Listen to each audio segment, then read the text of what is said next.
overcome. Yes, we can. Person, woman, man, camera, TV. What the f is wrong with you?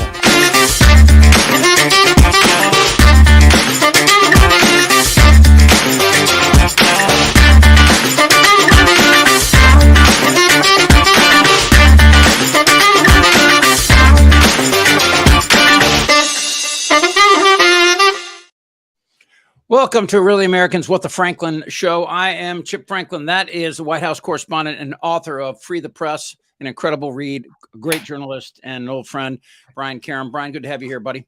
Good to be here. So let's just jump right in, and we're waiting for David Katz. Hopefully he'll join us any second. We are a little bit early here, and we do appreciate you guys that are hopping on in from Twitter.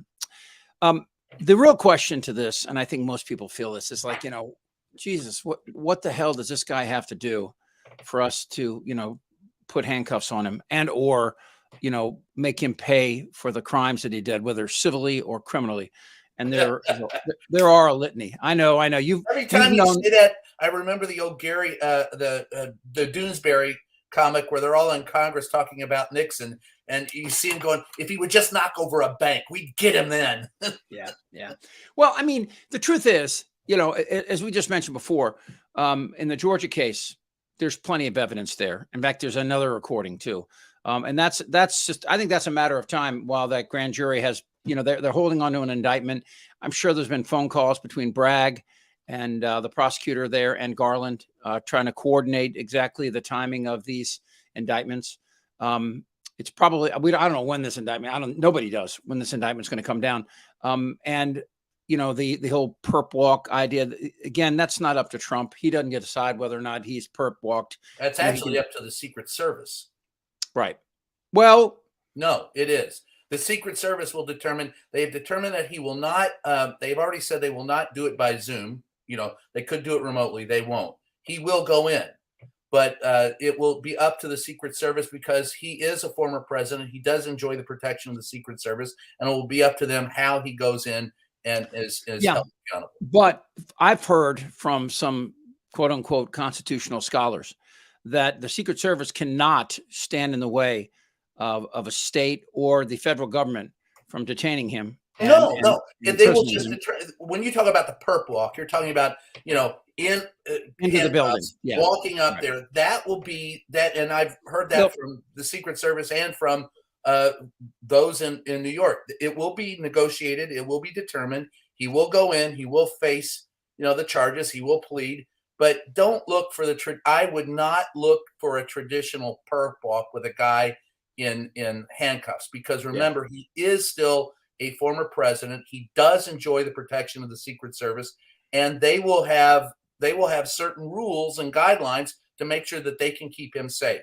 And being in chains and irons is not going to be one of them. Well, the Secret Service is there to protect him, but not from the U.S. government. No, that's why he will have to protect his personal safety. And if they determine that his personal safety may be compromised by being in handcuffs, they probably won't put him in handcuffs. And aren't the Secret Service employees of the Justice Department? They are, let's see, Secret Service, I believe that changed. Did they move it from the Justice Department to the executive branch? I can't remember. But the executive branch, is again, everything is under the Justice Department, under the executive branch, including the Justice Department, right? So yeah, but whether they are whether they are directly under the office of the White, I don't remember, Chip. That's you're a nuance. That's a nuance there. I do not remember. I haven't. Well, I only bring it up. My dad was Capitol Hill Police, Metropolitan Police, back when the Secret Service, back in the day. I mean, when they made crazy shit disappear. Like I remember a congressman under the. Oh gosh, the Capitol Police used to be not part of the Metropolitan. I mean, it's a federal position. Metropolitan Police used to be federal, and then when home rule came for the city, they actually handle their own police department. But again, some people can correct me on this, but I'm pretty sure the federal government can commandeer the Metropolitan Police like they did on January the 6th, and they fall under the branch of Capitol Hill Police and Secret Service. So anyway, all right. So there's a lot here that, again, we have to ask ourselves, moving in this direction. And that's, what you Treasury. actually. They used to be under Treasury. I'm sorry. That's it. That's what they used to be. And then they moved. Yeah, Treasury actually has their own police. And it's a 4-letter. The Secret Service used to fall under Treasury, and they would look into counterfeiting and stuff like that as well. Okay. So there are a lot I think just inside the federal government, there's something like 25 different branches of law enforcement. And, but they all fall underneath the commander in chief. So we can put it there. So what we're waiting for is not just an indictment, but the when will the trial happen? How will Department of Homeland Security? That's who they're under now. They are now. Okay. Yeah. And Homeland Security happened after 9/11. Before that, it was Treasury. Treasury. Okay. And like I mentioned before, Treasury has its own law enforcement division. And I can't remember the name of it. It's a 4-letter acronym. Anyway, so, again, I think part of this, and what's frustrating and really unfortunate that he's not here right now, our guest, David Katz. While we're talking right now, I'm going to try to track him down. But I think there is something here that has to be said, is that there is a strange, division. We saw on January the 6th. Oh, there's David right now. We got David joining us here. Joining us right now, a former assistant attorney in the State Department, and not in the State Department, excuse me, under Justice, is David Katz. I've known David a long time. David, how are you? Great to be with you, Chip. It's been a while. It's been a pleasure to see you again now. Great to see you, my friend. Let me get your face. Go over to your right just a little bit and get you in the middle of that. No, the other right. Here? There you go. There you go. How are we doing here? And it's you look great. Former assistant United States attorney in the Department of Justice here in Los Angeles. Yeah, I was Michael Zeldin speaks well of you. All right. So let's get to this. My mother worked in the U.S. District Attorney's office in Alexandria my whole life growing up. And I used to hear about white collar crime, of course, not really understanding fully what that meant. Most Americans are tired of hearing of the special privileges that white collar criminals get. They call it the country club, federal penitentiaries and all. If Trump were to be convicted of this, David, and we'll get to that in a second, your thoughts on this particular set of charges. What would happen to him if he were convicted, and where would he go to prison? And how likely is that in your mind for this charge? Well, I think it's unlikely that he would go to prison in the DA's case in New York. I would think that would be almost inconceivable. Had he been convicted by the federal prosecutors the way Michael Cohen was when he was co-conspirator number 1, sure, there would have been a very good chance under the federal sentencing guidelines that would have been a prison case. It was for Michael Cohen. Michael Cohen, because he was Jewish, he actually was able to be in a place where a lot of Jewish inmates are in white-collar prisons. You may be even more down on white-collar prisons and think of them more as country clubs when you hear that. But because of his religious affinity and everything else, I guess he had a kosher diet and stuff like that. He was with a group there. He wasn't like in Sing Sing, Chip. He wasn't at Rikers Island. And, that may have been actually one of his motivations for why he was eager to face federal charges, Michael Cohen, because he was also looking at that time, you remember 6-7 years ago, at state charges, because he was in the same kind of trouble that this Alan Weisselberg might have been in not paying his state taxes. And he was also in trouble for overvaluing his taxi medallions. So he had a strong incentive to avoid state charges, to accept federal charges. And that is one reason, although I think that Trump is good for those federal charges, had they been brought years ago against him. He was the puppeteer and Michael Cohen was his fixer and puppet. But they weren't brought against him. They just weren't. And then when Merrick Garland got to be the attorney general, the case was still timely. And he didn't bring it, Merrick Garland and the Department of Justice, and he didn't appoint a special prosecutor then 2 years ago to do it. And that is why in the court of public opinion, there's always going to be that argument that the DA in Democratic New York City is going on a nucleus of criminal facts that the attorney general under Biden didn't even go on him for. And that's why I think that they ought to focus much more And it's not a unity. It's not like the prosecutor in Fulton County in Georgia can tell the DA in New York what to do, and the special prosecutor, federal special prosecutor, also can't tell the DA what to do. But to bring the weakest charge first is just not good when there are 3 other really good ones out there. I agree with you, David. But hold on. But let me just say this. I was listening to Ari Melber last night, and they had some people from the that have prosecuted these crimes from the Manhattan district, and they said that in close to 60 to 70% of these, they asked for jail time and got it. Very similar crimes, which is, but this is significant. I don't agree with them. Yeah, there's no way Donald Trump is going to spend any time behind bars for this particular charge. I'm not saying he will. I'm just saying that I don't want to minimize this, because this is what he's done his entire professional life. Yes. He fills out 2 different forms on the value of property, one for the IRS, one for the insurance companies. That's fraud. Yes. This is how Al Capone went to jail, right? This is, out of all the charges that Donald Trump is facing, this is by far the weakest. Okay. It is by far the hardest case to make. And even as Michael Cohen says, that he's glad that they're going first. He spent time in Otisville, and he thinks the most wonderful thing that would ever happen to Donald Trump is if Donald Trump had to spend time in the very same isolated cell that he spent it. And that with all that said, Michael doesn't think he's going to go to prison. Now, the ones that may send him to prison may be the Georgia case, or the one that really would be frightening to me after reading everything, and David probably knows this better than I do, but it's the case with Mar-a-Lago, which is more of an open and shut. That is a very serious charge that he may be facing in that case. And obstruction of justice is not something that anybody in the Justice Department takes lightly. So I would think you might, but I still don't think you'll ever see Donald Trump anywhere. He's going to be tied up in legal problems for the rest of his life. I think we all can agree with that. The actuary tables may get him before he's ever convicted of anything. But if he is convicted of anything, I don't think anybody should expect to see him in anything more than a Mar-a-Lago with an ankle bracelet on. Okay, let me just jump in here real quick. Again, that is White House correspondent, author of Free the Press, Brian Karem, and David Katz, attorney, old friend, who you've been talking about this ad nauseum, I know, for quite a while.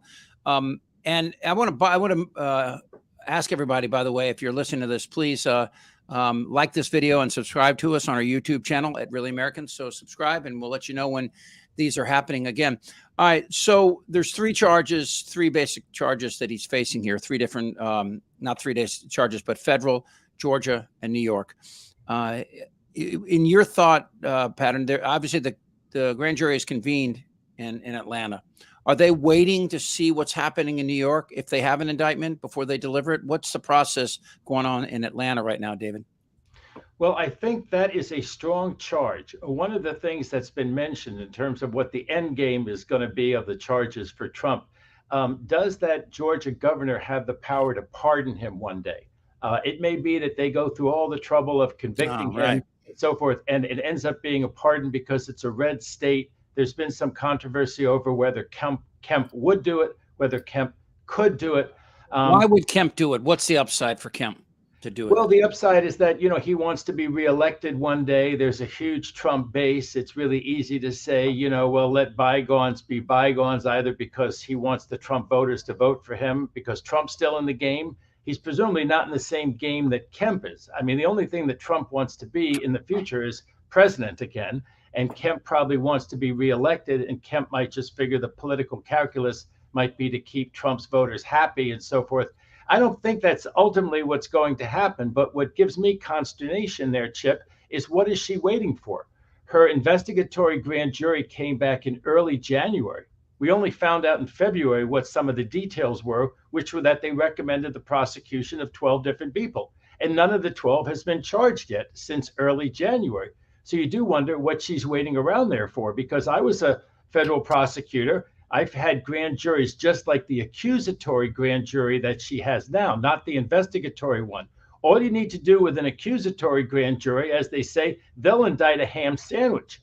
You need to have the good judgment as a prosecutor not to go indict a ham sandwich. You need to be sure the person's guilty beyond a reasonable doubt. But will the grand jury indict? Would they have indicted in January or February if she took an indictment in there against, if not Trump, one of the other 11 people? And the answer is yes, they would have. So you have to ask, what is she waiting around for? Now, it may be that she hopes that Merrick Garland's going to bail her out because that state crime down there in Georgia, Chip, was also a federal crime. Obviously, he was monkeying with the federal election for president, not just with the vote of Georgia. He used the telephone, but David, by using a telephone, it became a federal crime as well, too, right? I mean, yes, it became a federal crime there, but it was also a state crime, and it could also have been part of the overall conspiracy. What I've been hoping that they would do, and you're from Washington, D.C., you know a lot about Washington, D.C. I guess your dad was part of the court system down there. Well, I clerked for the federal judge there in the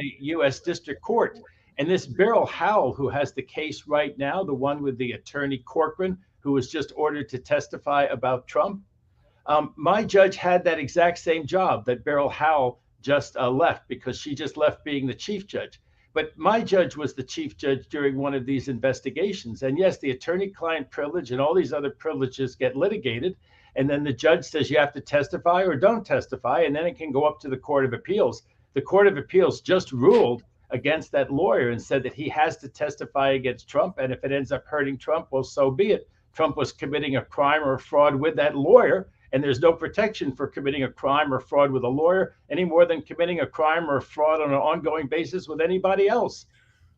Okay, so I mean, there's two things that are slowing this process down, and obviously the first is the fact that this is a former president, right? And there's all this trepidation and hand wringing over whether or not we can do this. And I think that, for those of us that remember Jerry Terhorst, the press secretary for Gerald Ford, who when Ford pardoned him, he said, "F this, I'm gone. This is not what I signed up for." I think a lot of Americans have that same attitude right now, David and Brian, is that this guy has obviously, he committed obstruction of justice on television when he said he told Comey not to investigate Russia. I mean, it was right there for all of us to see. On January the 6th, to the Capitol, we know from the testimony of 7 or 8 people at January 6 hearings that he knew many of those people had firearms, and that's why the Secret Service would not let him within that perimeter. He knew the people he was telling to go to the Capitol had weapons, right? We've heard it on many. I mean, I can just go down the list. I guess my question is, with Garland, and is Biden talking to Garland? Why is Garland so trepidatious about, the final slam dunk? I can speak a little of that. What's that? I can speak a little to that okay, from please. the White House. The White House has left Merrick Garland to his own devices and believe it's best for them to do their job and let Merrick Garland do his. And so whenever I've asked that at the White House, the common response is, we have allowed him to do his job. We are going to let him do his job. We are not going to interfere, nor are we going to become involved, because we are our job is to be the president and to move forward, put the country forward. And consequently, that's why you always see Biden, some of the things that he always says in every speech that he makes is that we are the United States of America, and there's nothing that we can do if we don't put our mind to it. He has always stressed unity, and he realizes that by speaking to this particular issue, it is more divisive and more corrosive. And honestly, and speaking with some of those people in the White House, they don't want to give Donald Trump any more oxygen than they have to. They realize that the problem is the more oxygen you give him, the more he'll take. So they're letting Garland do it. Chip, very briefly, the Attorney General does have to be the attorney for the people of the United States. He can't just be the president's lawyer. Yep. It loses all credibility. No, he's not. The Solicitor General is the president's lawyer, right? I mean, well, the White House counsel is the president. Yeah. But the Attorney General has to. Barr looked terrible, and the people who came after Barr looked terrible because it was so obvious in the Mueller investigation that they were hacks for the president. They were just legal hacks for the president. That's what Barr ended up looking like, and that's the enduring image of him. And that didn't help Trump. And the irony of that is Biden doesn't want that stink. But how can Cohen go to jail for a year for the exact same crime that Trump is being charged with, and nothing happened to Trump? Because he pled. He pled. I understand, which makes his testimony stronger, if you ask me. I mean, here's my question. If I'm a juror, why the hell would this guy get a home equity loan of his own money to give to this former porn star who claims she had an affair with him? And then Trump reimburses him double that money to pay for the taxes because he's going to have to pay taxes on this money he gave. I mean, everything about this is wrong, is illegal. Chip, everything about Donald Trump is wrong. I understand. He's a criminal. But I would rather, I'm at this point now where, I mean, you know, screw it. I want him on trial for these, and he deserves to be charged. Now, if, you know, we're going to talk in a few minutes, David, about this Judge Lewis and the anonymous jury and the Jean Carroll rape charges, and whether or not something like that is necessary. But, you know, everything seems to indicate right now that even in the Republican Party, they're not saying it, but they would not object if Trump were somehow found guilty and thus could not run again. I mean, I just, you know, it's funny. Matt Gaetz was mad at DeSantis because DeSantis would not come forward and say that, you know, he would not extradite Trump, you know. But if it was a federal crime, by the way, if he's charged with a federal crime, the marshals can come right down to Mar-a-Lago and get him, right? They don't have to go through DeSantis. Is that true? It is, but the reality is that DeSantis would not give him sanctuary in Florida. Exactly. The reality because he's running for that, president. I get it. Yeah.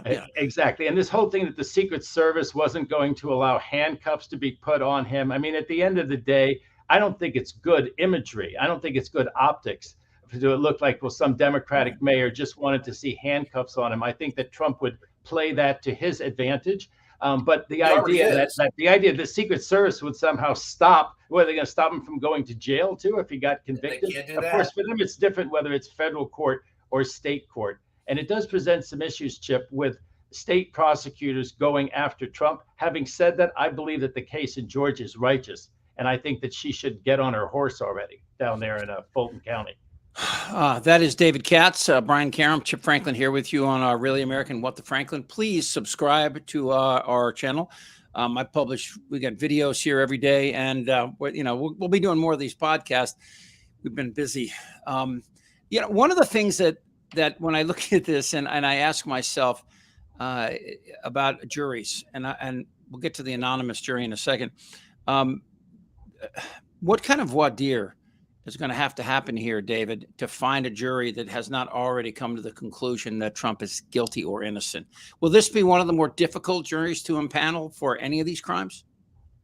Well, I think that you can, through voir dire, get a pretty impartial jury. There are some people who are just kind of turned off to politics. I mean, they decide who they're going to vote for a week ahead of time.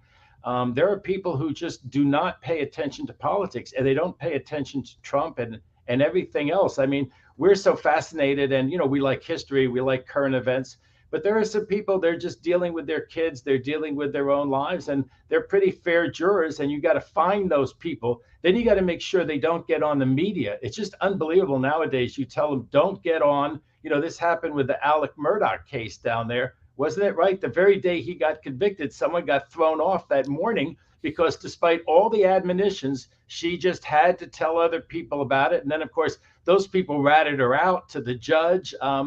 So you got to get people who really are going to stay. I don't know about sequestering a jury. That presents all kinds of issues when you put them in a hotel room and you're worried that they're resentful and stuff like that, especially if it drags on for a while.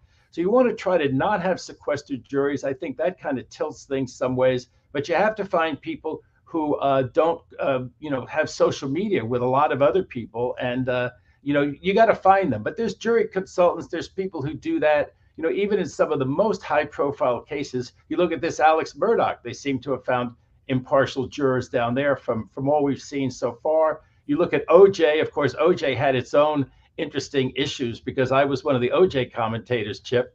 And there were 2 or 3 people got thrown off the jury, and one of them landed on KCAL, and we interviewed her. If you remember that whole fiasco. Well, Baltimore has to federalize their cases because they can't get a jury that won't be threatened with their lives or who are ready to nullify somebody based on race. I mean, it's incredibly difficult right now to get in the mind of Americans exactly what justice is. Well, I mean, there are people that support Trump that will never. I mean, we've seen it. But Chip, remember something that we all have seemed to have forgotten in this argument. More than 50% of the people in America don't vote. So they are not. You can find a jury.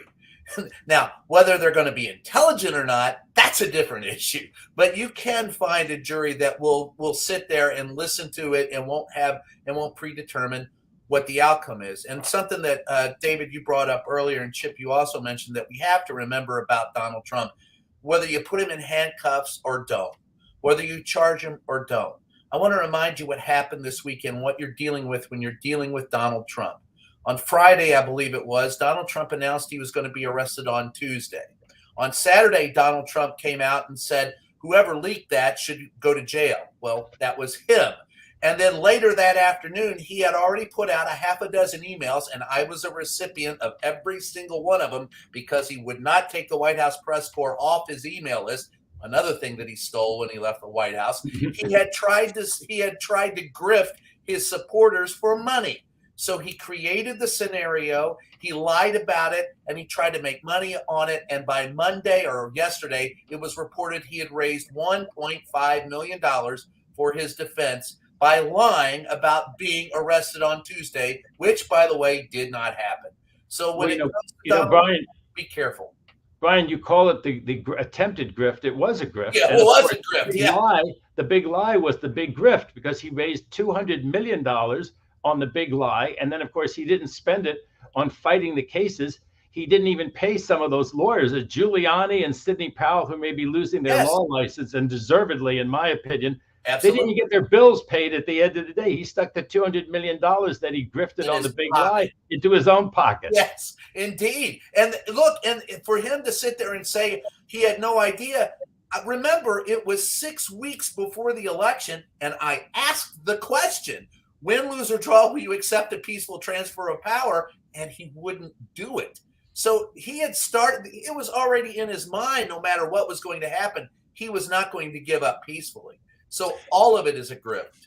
Now, I don't know if you can read this, but I want to read a little bit to the people. This is a tweet that was sent out this morning, okay, where Trump, he goes on and on about the Gestapo. This is no legal system. This is worse than Russia and China, all in caps, as you can tell. It's the very bottom part that really worries me, where he says, everybody knows I'm 100% innocent, including Bragg, but he doesn't care. He is just carrying out the plans of the radical left lunatics. Our country's being destroyed, and they tell us to be peaceful.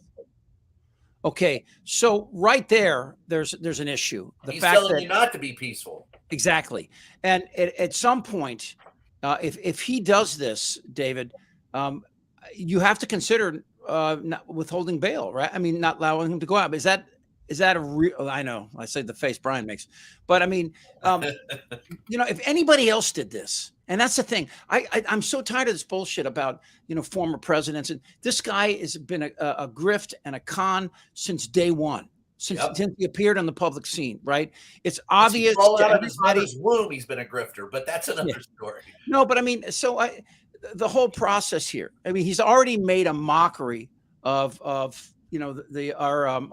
three branches of the executive, judicial, and Congress, and now he's doing it with the court system, and he'll do it with the jury system. This whole thing exists on faith. Right. I mean, everything, our economic system, I think most people don't understand that the money that they put in the bank doesn't sit in a little corner of the bank for them to come and get it. All of these things that we learn, as we grow up and become adults about, the system, the idea that, that Washington stepped down and everybody stepped down until after 2 terms until Roosevelt. So we had to pass. So Roosevelt went past it. He pushed the envelope. Right now, we've gone into uncharted territory with people that support this guy who believe that violent means are a way to solve our political problems, and Trump is egging them on to do it. When do we stand up and say, this guy's bad for people? He's going to get more people killed. He has to be put in prison. And I mean, that's the attitude we have to have right now. I'm tired of all this little toe stepping around this guy. This is a danger to not only us, but to democracy in the world. Well, Chip, he's an aberration. He's an anomaly. He's a master of projection. But Where now he has Marjorie does, Taylor Greene. He has all these other people, David, that support him. They're as dangerous as he is. He's not, and I don't, having covered politics in D.C. since the 1980s, he is a product. He is a to Davis. He is an anomaly only in so much as the rest. He's the pus head at the end of a pimple, but he's part and parcel of a product of the system. And it began with, look, Richard Nixon tried to, go to the Vietnamese and say, don't make a deal with us unless I get in office, you'll get a better deal. So he subverted the U.S. then. Ronald Reagan went to the Iranians and said, don't make a deal with Carter unless I get in, you'll get a better deal with me. Right. Those two people set that was the whole Republican Party, Brian. That wasn't just that's Reagan. Exactly right. Those two people set the table. In 40 years, I blame Ronald Reagan for all of this. He set the table. Donald Trump sat at it. And the irony of that is that Ronald Reagan could not get elected today in the Republican Party as it exists because as extreme as he wasn't extreme enough for them today. Chip, my thought on your question, which is why isn't Trump in jail? And one of the reasons Trump isn't in jail is because there is this idea that Merrick Garland has, I think, that he doesn't want to be known as the attorney general who brought criminal charges against a former president. And, you have all these arguments that it makes us a banana republic. But of course, the other side of it is it makes us a banana republic if you have impunity just because you held that office. And if you can't be charged while you're a sitting president, which I don't agree with, but that's that famous Office of Legal Counsel opinion. And then if you can't be charged afterwards because prudentially it makes us look like a banana republic, it can't be that way. So they have this special prosecutor. He seems to be very aggressive, smart, know what he's doing. He seems to be moving fast. Remember how frustrated we all got, how slow the courts moved for Trump? It took years and 2 years. They finally got his tax return, and then they lost the House after they finally got his House return from 2 different trips to the U.S. Supreme Court. But there is no reason why this special prosecutor should not bring a several count indictment against Trump, which charges him with the insurrection, with not tamping it down, with all of the scams with the slates, all that calling Georgia, and then leaving with documents, which I believe the record will show helped to obstruct justice. They showed that he hadn't done those things. I think he took some of the most incriminating documents that showed how bad he'd done in not tamping things down, in getting those slates together. In other words, it showed the crimes that he'd committed while he was in the White House. He took those with him. You charge all of that in Washington, D.C. He made the phone call from Washington, D.C. He failed to tamp down the insurrection while it was going on, while he was in D.C. on January 6th. He took the records on January 19th and 20 from out of D.C., and you charge him with a multi-count indictment, and you bring it to a jury. Let them complain about the jury composition in Washington, D.C. It's not all black. It's not all liberals. You can get a mixed jury there. We used to get them. They were very fair. They acquitted, they convicted, they acquitted and convicted Republicans. Actually, John Ginrett just passed away. My judge had the John Ginrett trial way back when during Abscam. And he was a big hero. He was a big hero to African Americans. And guess what? African Americans listened to the evidence and they convicted that Democrat friend of African Americans because of the evidence. Bring the evidence to Washington, D.C. jury. Bring it on. Bring the trial again. I love that. David, here's what's changed. Because of political correctness today, you couldn't do the Abscam thing. You couldn't do it. You couldn't have a guy who was Puerto Rican pretending he's Arab. Somebody would have a heart attack, He said on tape, "I've got larceny in my heart. I'd love to take your money. It's in my blood." If you say that, look at what Trump said. Trump said, "Find me 11,000 votes," which he meant concoct them. He knew he didn't have 11,000 votes. The vote had been counted 3 times already when he wanted to, quote, find 11,000 votes. He's on tape, just like Ginrett. Well, part of the let me introduce everybody real quick. That is White House correspondent Brian Karem, author of Free the Press. Great book. Get it.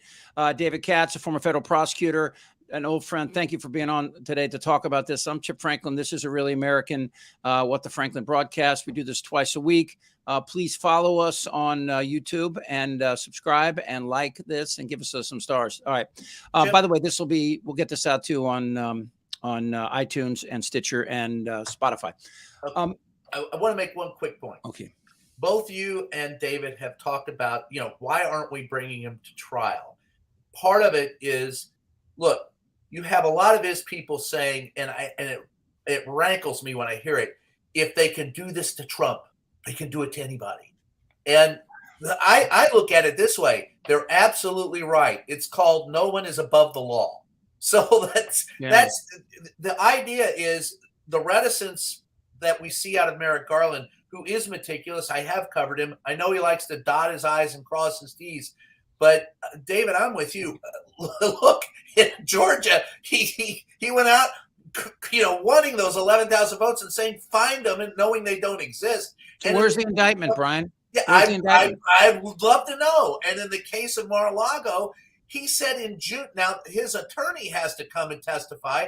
He said in June to his attorney, "Hey, look, we gave you everything. There's nothing there. There's prima facie right there. Prima facie evidence of a crime." He lied. And it's obstruction of justice. I would like those two cases. The January 6th one, I believe, and I was there, and I've told you that story before. I know damn well he incited them to riot. They all said it. They came after me. They came after every reporter. If I hadn't had a Playboy press pass with me, I'd be dead probably today because I stopped them in their tracks. They're climbing the walls. And I said, if you're, first of all, it's not a peaceful protest if you're climbing the walls. We have steps. But as they're climbing the walls, it's not a smart protest either. Yeah, I said, morons. If somebody's going to break their neck, there are steps. Someone fell, damn near broke their neck. They came after me, and it was only because I held out my press pass. I said, wait, Playboy. And then one of them asked me if I could get them into the mansion, and they were so happy about that they left peacefully. But I love the fact that Brian, this is the same crew that said build that wall. Then they climbed the thing. Yeah, build a wall. We'll climb it. The whole idea is yes, we've seen it. Where is the action? And David, I think you're right. The special counsel now looks like he's aggressive enough to do it. I'm concerned about timing. I know that they're worried about indicting a president, but I'm sorry, this is without a doubt the most egregious assault on the United States Constitution in my lifetime and in all of ours. And let me ask you guys a question, a political question, if I can. Why is Trump killing DeSantis in polling? Now, some of it's Rasmussen, which is all bullshit.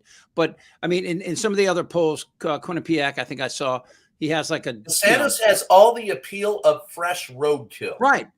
So my next question is, can he run for president while under indictment, and can he run for president from a jail cell?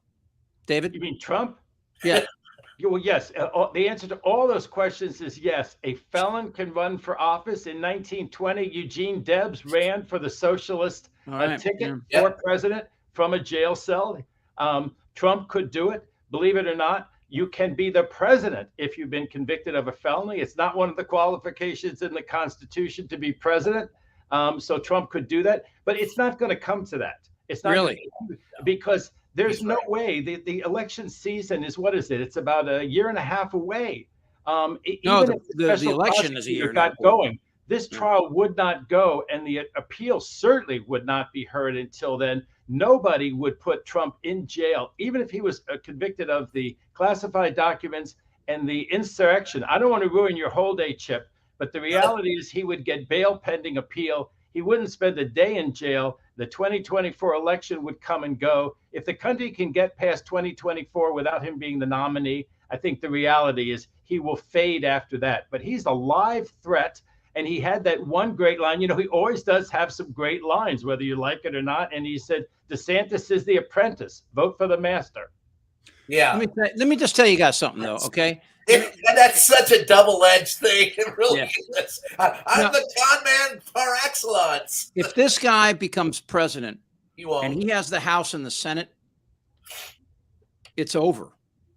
He had them and we survived, Chip. He had them. We survived. We even survived the pandemic. So I'm very optimistic about the American people. I'm very depressed about him, but I'm very optimistic about the American people. I'm one of those guys. Maybe I'm a Pollyanna. I don't think he'll be. I have said, and I will maintain, and I agree with Michael Cohen, who I've spoken with on many occasions about it, and he knows him as well as anybody. I will state right now categorically that come 2024, November of 2024, I do not believe that Donald Trump will be on the ticket. Hallelujah. That's okay. But that's based on just like your incredulity, right? At life in general. It right? has to do with a number of things. I think he's going to be too worn out. I think the actuary tables may get him before then. He'll chomp down on a bad hamburger and go, and it'll be gone. Or he's going to be so worn down from, like I said, he will spend the rest of his life. He will spend the rest of his life tied up in court cases.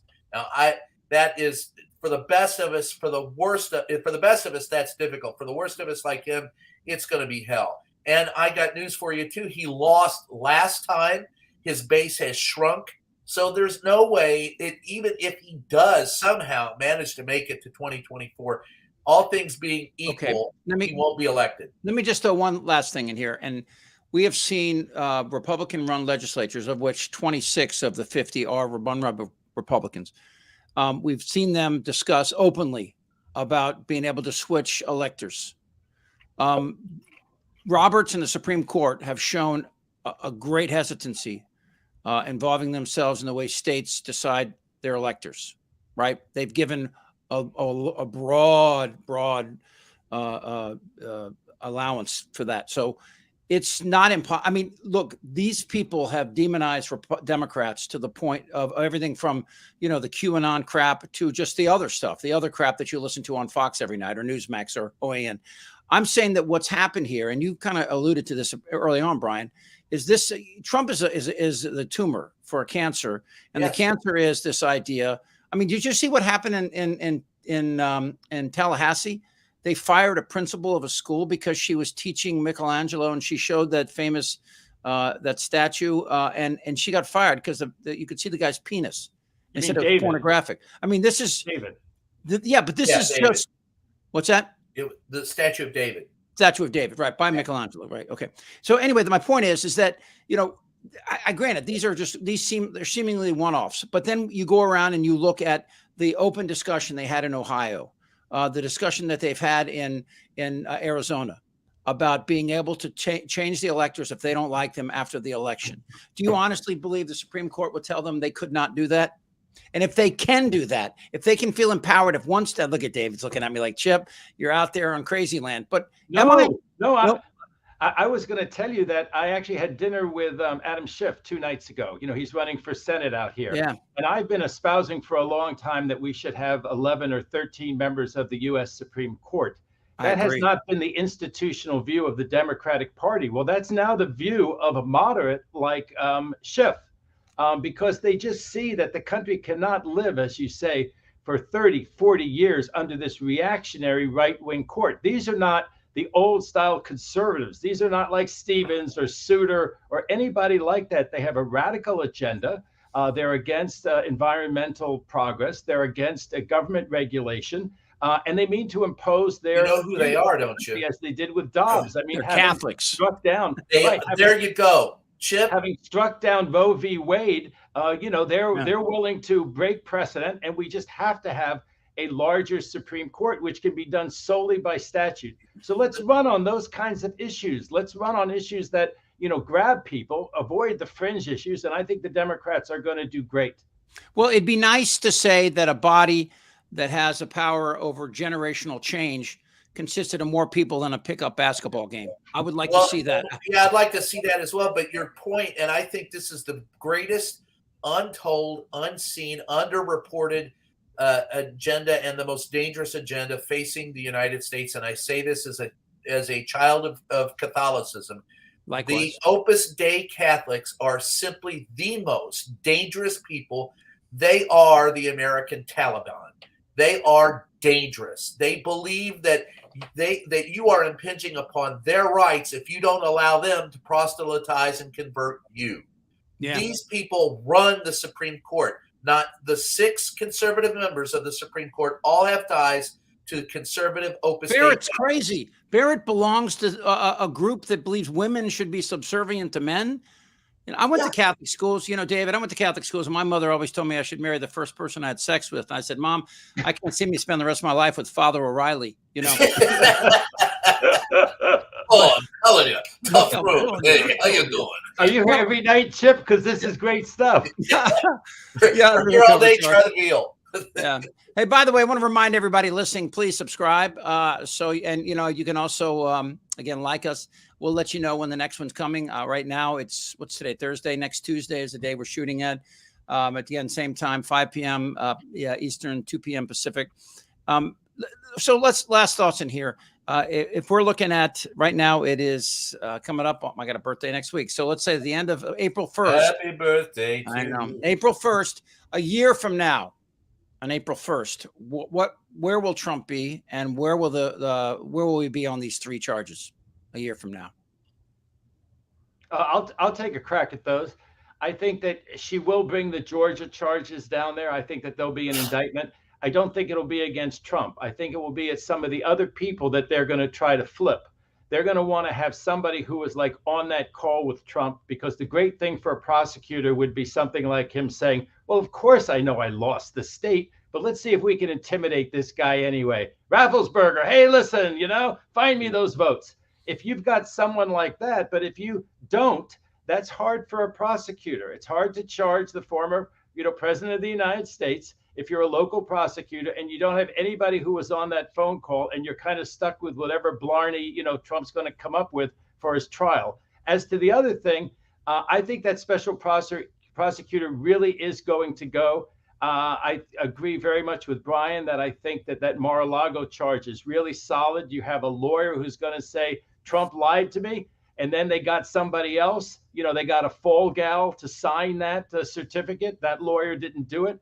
And, they moved documents around there, and Trump said, no, they didn't move anything. So I think Trump is really good on that. Whether they also add by April 1st of next year, the insurrection, I don't know. To me, the tamping down is awfully, awfully strong, but that one would be incredibly controversial. The people who are worried about protesters, people in the street, and, some of those real whack jobs, as you know, from QAnon and stuff like that, they can make a lot more trouble. They can punch in an awful way. Without their weight. Factory.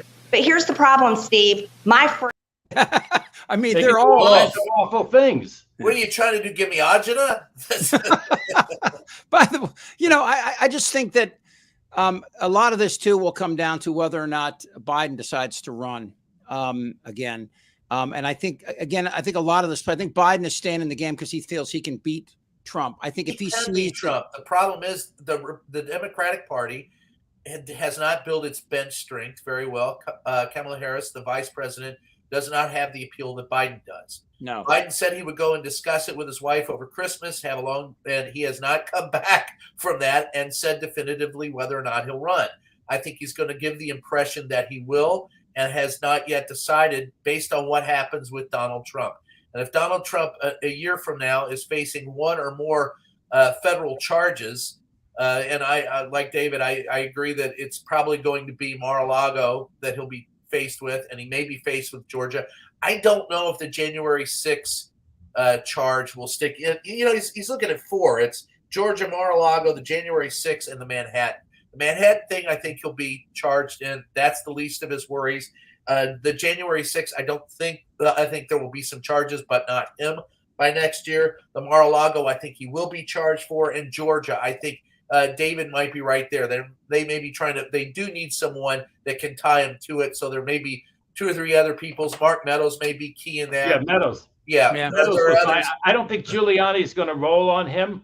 I think Giuliani's Giuliani is going to be loyal to Trump to the end, which America's mayor, unbelievable, huh? That's a horrifying person.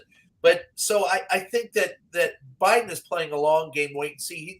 He doesn't have to come out and say anything right now. Who's going to run against him in the Democratic Party?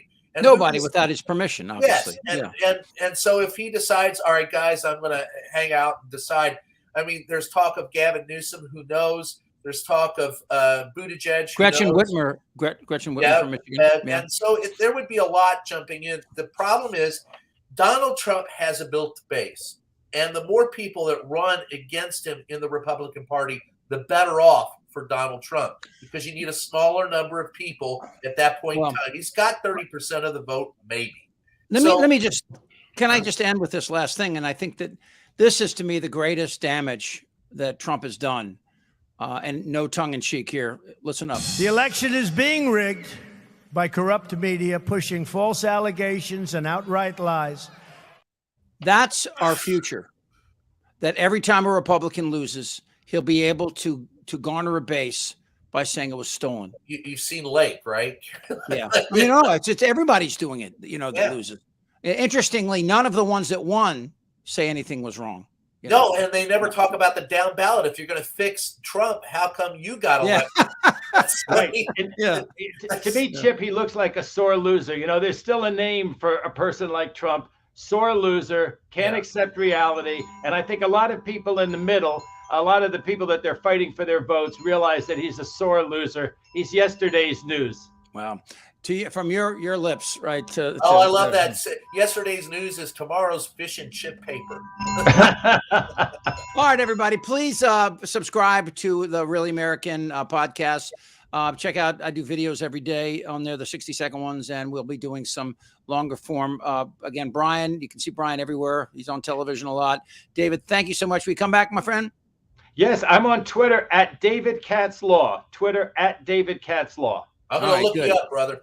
All right, we will. Yeah, we'll follow you. I think I already follow you. All right, everybody, be well, and we'll do it again next time. Again, please subscribe. And I'm Chip Franklin, Brian Karem, David Katz.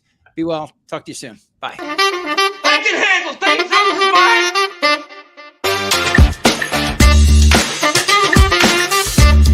We shall overcome. Yes, we can. Person, woman, man, camera, TV. What the f*** is wrong with you?